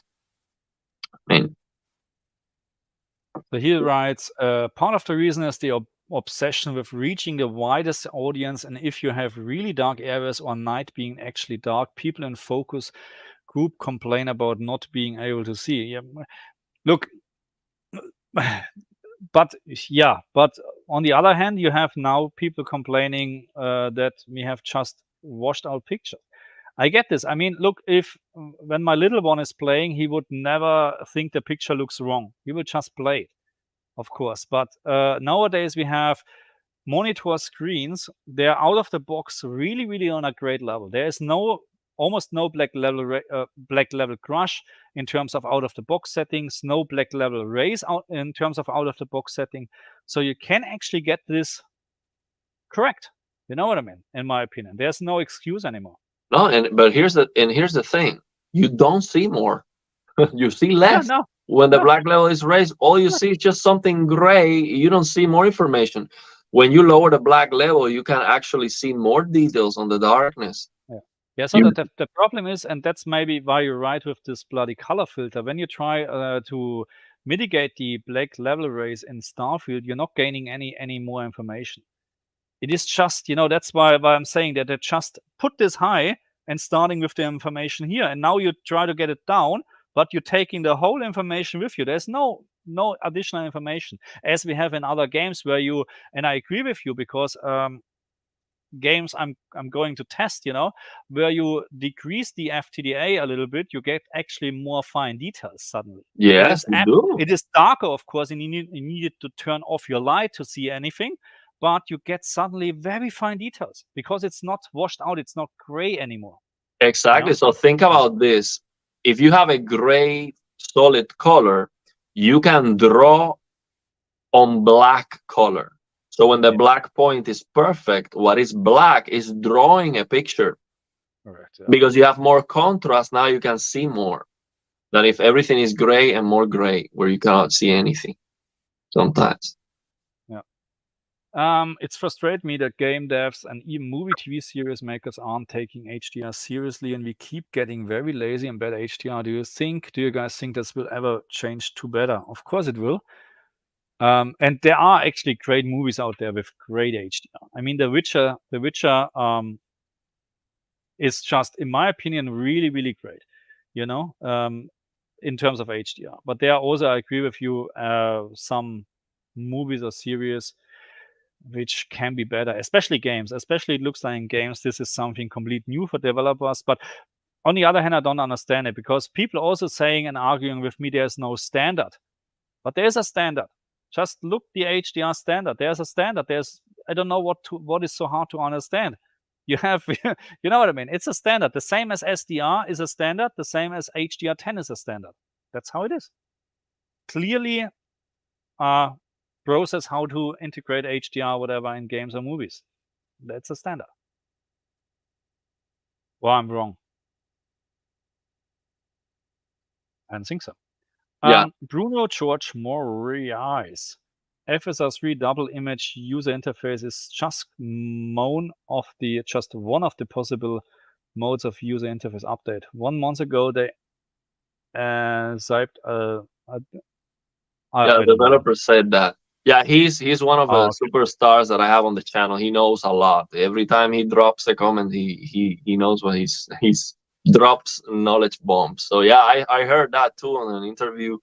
I think I remember, yes, that they said that they were gonna have options for that UI. So what he's saying is basically the UI looking double image, like it was refreshing at half the FPS. That's just one of the options. That you could also maybe just have an option that does not do that. So yeah, I think I remember that interview, the developers saying that. So that's great. I mean, they're focused on addressing that issue with the UI.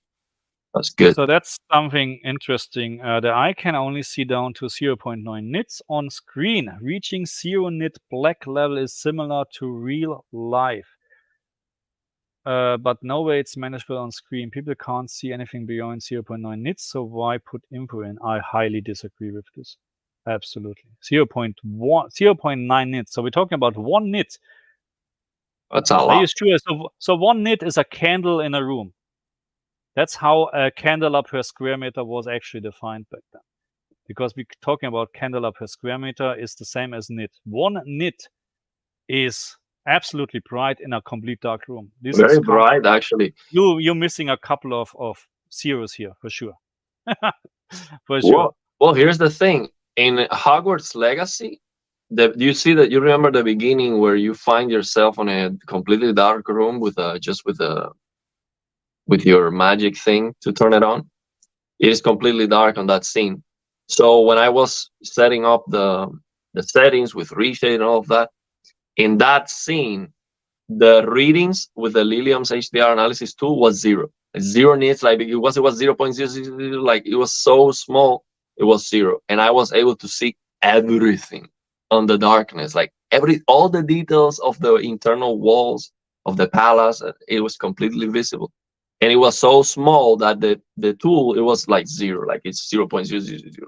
It was completely visible because I'm in a dark room. This is wrong. So 0.9 nits is wrong, absolutely. So you're missing for sure a couple of zeros here. I can clearly tell you probably a difference with my eyes, or look at test pattern, up to 1 nits. They're clearly distinguishable. I clearly can see them on the screen, full stop. Yeah, and most of the black level rays that we complain about on the games, it's like 0.5 or sometimes even less. Or even lower. Lower, and you can see this. Of course, Starfield was 1. Yeah, Starfield was 1. That's just atrocious. One of the worst ever. Correct. 1 nit. So, 1 nit, and this is 0.9 nits. So this is not correct. Sorry to say, that's not correct. Matt, calibrate to standard. My S95C is 2000 nits. 2005 nits, okay. At D65 tracks ST20, I think he means 2084. BT2020 at under Delta Aero 1, 2000 nits. So my question is, have you disabled anything else? So I don't want to, I really like to try, but I don't want to do it, because when I'm doing testing then and recommending settings, that maybe I'm recommending the wrong things. But what have you actually disabled to get 2000 nits? Bloody hell, I need to try this. Well, let me ask a question to the calibrator. When you calibrate your TV, let's say if you use it on Windows with a PC, you know that the color profile that Windows has, it affects the colors. I'm sure you know that. So how do you calibrate the TV just to watch movies, just to see a Blu-ray on a different device? And then the TV is also calibrated when you're using it on Windows, when Windows is changing the colors. I would be interested in knowing that because, for example, Auto HDR supported games, this HDR calibration app is creating an ICC profile, and that affects the colors for everything actually, even for native HDR, for SDR content inside of HDR, Auto HDR, everything, absolutely everything. So if I pay for professional calibration to watch movies on a Blu-ray, that's not going to apply to Windows because the calibration profile on Windows is changing the colors too. But usually you do your calibration per input. You know, so you have HDMI, your Blu-ray player, whatever, and HDMI. Yeah, but the thing HDMI is, 1 and HDMI 2. You can calibrate your pictures, of course. You need to calibrate with the source what you're using actually. yeah, but I don't know about this. I'm just asking a question. Yeah. When you are calibrating, you have to use like test pattern generators. Like, is that test pattern generator is that So a Windows application? What I would do, because this is exactly what your problem is. So usually, and this is also a problem with the LG TVs, in my opinion, because you can use the internal test pattern from the TV, which is fine, but you don't know what the source is doing when you connect it later on. So what I do always when I calibrate for, let's say, my PlayStation, I'm using my Spears and Munsell Blu-ray with the PlayStation 5 and display my pattern through the PlayStation 5, because then I calibrate actually the source and the input. And the same thing you have to do with Windows. You have to display on your Windows screen or with the Windows PC your test pattern, and then you have to calibrate it. So you would have two different calibrations, and not just one calibration. Yeah, it makes sense. Again, I'm just asking a question. I don't know. I'm sure they are aware of that. I mean, you wouldn't calibrate the TV and then just connect it to the PC and it's different. It's just messed up. Yes, yeah, of course. You can create custom ICC profiles. All calibration software is Windows based. Okay, yeah, okay. But again, so that's what I'm doing, because I learned there's a big difference, another big difference, but there is a difference between source, you know, because you never know what the PlayStation 5. Usually there shouldn't be any difference. There shouldn't be any difference between Xbox, PlayStation, Windows. There shouldn't be any difference, because all what the source needs to do is deliver a signal one by one. Don't change anything. Yeah. But you have on some Blu-ray players, let's say, I found you have some picture modes on Blu-ray players where you enhance the picture, you know. And if you then, let's say, use this and you calibrate your TV not considering the Blu-ray player, then actually it's not quite right. I mean, to be honest, a source should never change the picture information. Never, ever. And now my other question for him would be, now that we discovered this problem with Windows enforcing the pierce-wise sRGB gamma over gamma 2.2 content, and it looks incorrect, now you would need to have two calibrations on Windows, because games that are sRGB need a calibration that's different from games that are 2.2. And the reason is, if you calibrate sRGB, the 2.2 gamma games are going to look washed out.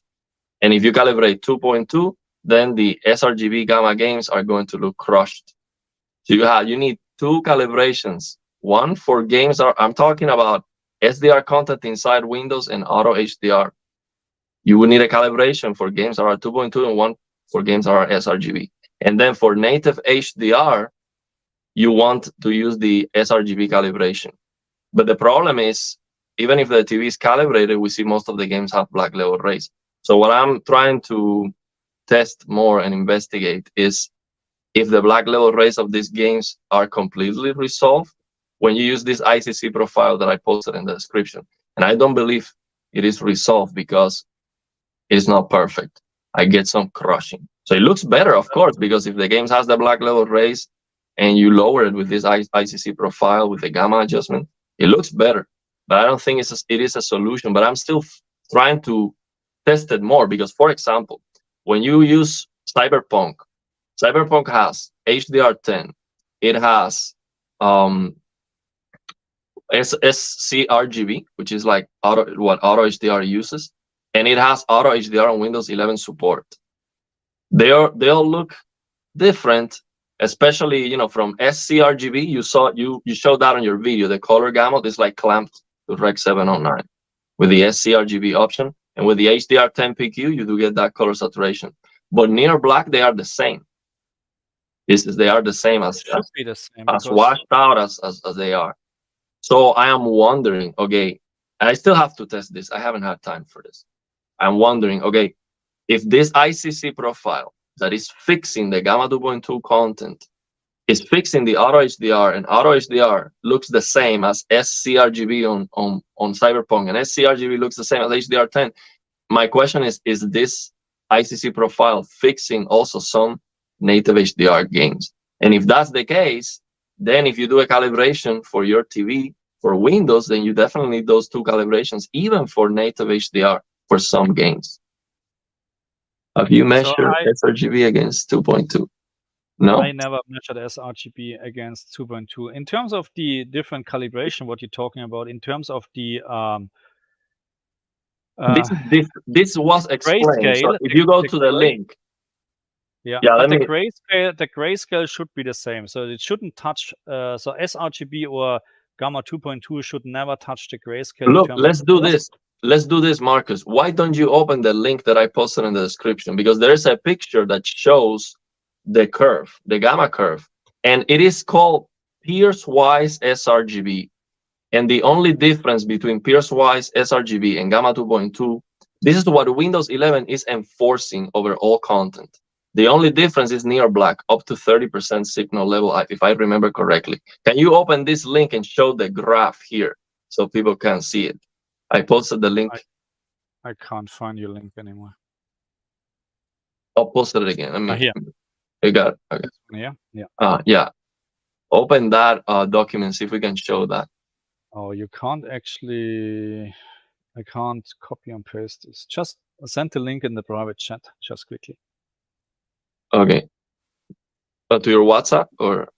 No, here, private chat. You have on the right-hand side. You can use private chat. Oh, private chat. Okay. Let me. But this is actually interesting that he mentioned. So black level raises typical creators' intent. I mean, look, I agree, because there is always zero. You know what I mean? So the lies of P is artistic intent. Yes, and so there is no additional HDR black level raise if you would like say like this, because it looks absolutely fantastic. But I don't also on the Xbox. But I cannot. I don't understand that, because here's the thing: SDR doesn't look like that. So why would the creators design the game on SDR? The textures are SDR textures. We don't get like an extra HDR texture pack or something like that. So the creators' intent is mostly SDR, and they just want to support HDR because they know it is a wanted feature. So why would you have the near black looking a lot brighter on HDR than what it looks on SDR? And actually, SDR looks better near black. There's no reason for that. I don't think that HDR, it looks different than SDR. Of course, you get the pop, you get the highlights. It should look better, not worse. And if you compare near black SDR with HDR and Lies of P, SDR doesn't look as bright as HDR. And Lies of P is not a bad game. The HDR is good actually, but I would use this Lilium's HDR Black Floor Fixed shader for Lies of P, and it looks better. Actually, it looks the same as SDR. So that's where I don't believe. Okay, there you go. That's the picture I was talking about. So what I can see on this picture here. So first of all, I don't know. Can you make it bigger? Can I just like this? So what are they talking about by pixel value? What is 0 to 1? What does pixel value mean? I cannot see well. So I guess that's the percentage of the signal level. So up to 30% signal level, a little bit less than that, like 0.25. Yeah, up to 30% signal level. There's a difference in the gamma, basically. So this is Pierce-wise sRGB. I'm not sure if this Pierce-wise sRGB is the same as sRGB. I don't believe it is, because I think this is just designed for compatibility purposes. So you see, they look about the same after near black. They're different, but the rest is the same. So I don't think this is the normal just sRGB gamma. This is just something specifically that Windows created. I mean, Windows actually, I believe Windows created the sRGB standard, something like that. Yeah, that they used this to for whatever reason. There was something to actually have some compatibilities with. I can't remember exactly, but when I'm looking at this here at the moment, so again, I need to understand what they're talking about pixel value really. So, but what you can see, sRGB is reaching at 0 pixel value, 0 screen luminance, and gamma 2.2 is also reaching 0, but a little bit whatever, 0 point whatever, 0.2 or whatever pixel value, whatever that means. I have no idea, but I don't know if this actually then should change if a picture is washed out or not. I don't understand pixel value at the moment. I can tell you for sure what the difference is because I've seen it. And then because I know what the difference is, then I see this graph and okay, I know what this graph is illustrating because I know how that looks. The difference is very simple. When you open a game on Windows 11, that it is gamma 2.2 because Windows is enforcing this pierce-wise sRGB. It looks too bright near black. So you have perfect blacks. It looks too bright. It looks like lies of P, native HDR, basically. So now when you use this ICC profile that you download from this link, it fixes that. And now you get the game looking the way it should look. Basically, think about lies of P.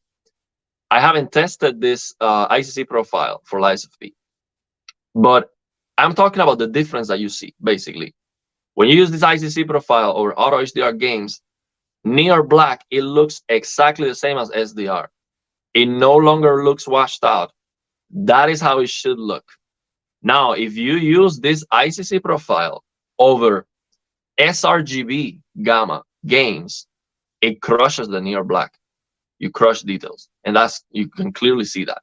So for those games, you can just default to the HDR calibration app profile. And actually, for sRGB games, even if you open the game without Auto HDR, without native HDR, they look correct. Near black, they look the same as SDR. No problem whatsoever. So you can just use the SDR HDR slider and get more brightness if you want, and it looks very good near black. So that's how it is. Again, I need to read a little bit about what this graph is actually saying, because you can read it at the beginning. He explains it. The first first paragraph, he explains what this is. Now I will do this later to understand actually what I'm looking at. I mean, I can see there's a difference, but the problem is, I mean, there shouldn't be a difference at the end. You know what I mean? So that someone is doing something wrong. Then you know what I mean? Windows, that's the definitely. Whole thing. Yeah, that's the whole thing. Anyway, let's just stop this here. Yeah. So this is not bad actually, and I would say we're getting 2 hours. I think it's time to say goodbye. Yeah. 2 hours is a long time, but this was really good. And I will read a little bit more about this issue here, but I know I don't have time actually to play around with Windows. I don't want to start this. Anyway, so any final last comments here from anyone? We'll calibrate your monitor to 2.2 power.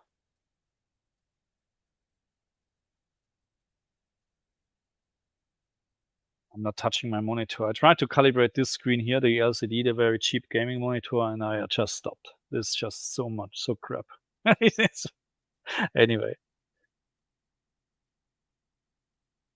This here, HDR or dynamic tone mapping off on OLEDs for gaming. There are just 2 games actually where I would recommend dynamic tone mapping off. There are some games I recommend dynamic tone mapping on over HDR, but usually HDR is the way to go. Yeah, so the difference is, for example, this LG OLEDs, when you select tone mapping off, you can actually change the tone mapping target. So on this LG OLEDs, we have 400 nits target, 540, 700, 1000, 2000, 3000, 4000, no, 2000, no, 3000, 4000, and 10,000. So basically, he might be asking, he might be wondering, okay, what's the difference between a game that is trying to output, let's say, 4,000 nits? You use tone mapping off, the default tone mapping curve is 4,000. What's the difference between that and that same game with HGIG when the game is trying to output 800 nits? So now HGIG is going to look better just because of 8 clips. So near the brightest point, there's not the same, you get some softness to the brightness because it is rolling off with tone mapping off. But now here's the problem. Resident Evil Village, for example, the in-game slider to lower the brightness to your display, to your 800, 1000, to use HDIG is messed up because the game is utilizing a tone mapping method that is called dice. And what dice means is that it's gonna clip the details completely. So it looks similar to the game, just max out the in-game slider. So I'm talking about Resident Evil Village. If you max out the brightness slider on Resident Evil Village and you use HGIG, you get clipping on this LG, C1, C2, you get clipping. Now you get even more clipping if you reduce the in-game slider to get 800 nits to use HGIG. So in that case, tone mapping off, you just max out the in-game slider. What you're going to do by doing that is that you don't allow the game to use the tone mapping that the game is using. Instead, you do the tone mapping with the TV that looks a lot better, and you don't lose details. That's one example where you see tone mapping off is a better option than HGIG. But if you're not losing details or anything, HGIG is going to look better just because there's no roll-off. That hard clip makes it pop more. The highlights. Yeah, absolutely. Also colors sometimes popping more. That's how it is. Dynamic tone mapping off is just maybe for movies and whatsoever, yes, but not for games. Hardly find any. I think there was it Forza at some point where dynamic tone mapping off is actually producing a better picture because of the weird HDR implementation. But anyway, Isra, is it possible to get an updated Karman video from you Gaming Tech? Probably not. No, not planning to do this. Not planning to invest time actually in this because I think it's not really worth it, to be honest.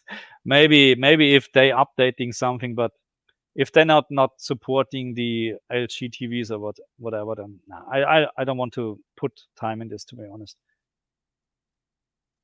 Here, that's the last one. Hey, Blasma, do a live while playing a game someday. Yeah. You can do this. I will. I'm gonna do it. Probably on HDR. There's a way actually to stream on HDR even. I'll figure that out. I think you can. So I want to answer this question before we go. Would you use this ICC profile on native HDR games too? I'm testing that. No. As far as I've tested it, again, games that have black level rays, they look better when you use this profile, but you get some crush near black because the black level rays we have on the games is different. Some games have more, some games have less. So you might find an example where it actually looks perfect, absolutely perfect, but you might be crushing details.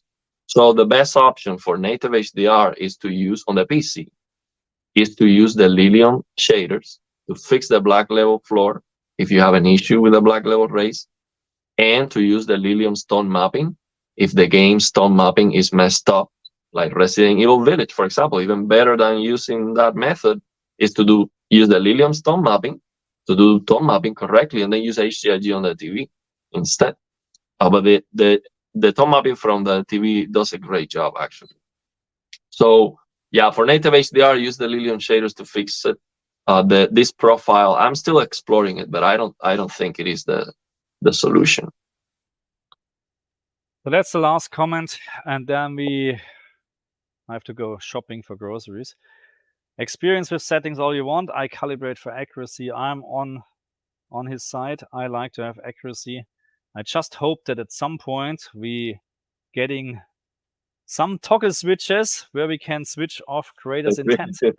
Yeah, I mean, that's what accuracy is. Accuracy is the creator's intent. The problem is when the creator's intent is messed up. Creator's intent. Okay, proper. Follow the standard, please. Don't just we have to. Anyway, okay. Now I think that's a great stream for today, and we see us again in a fortnight, 14 days.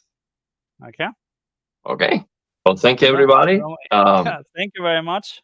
Was great. Okay. Have a great time. Have a good one. Bye-bye. Bye.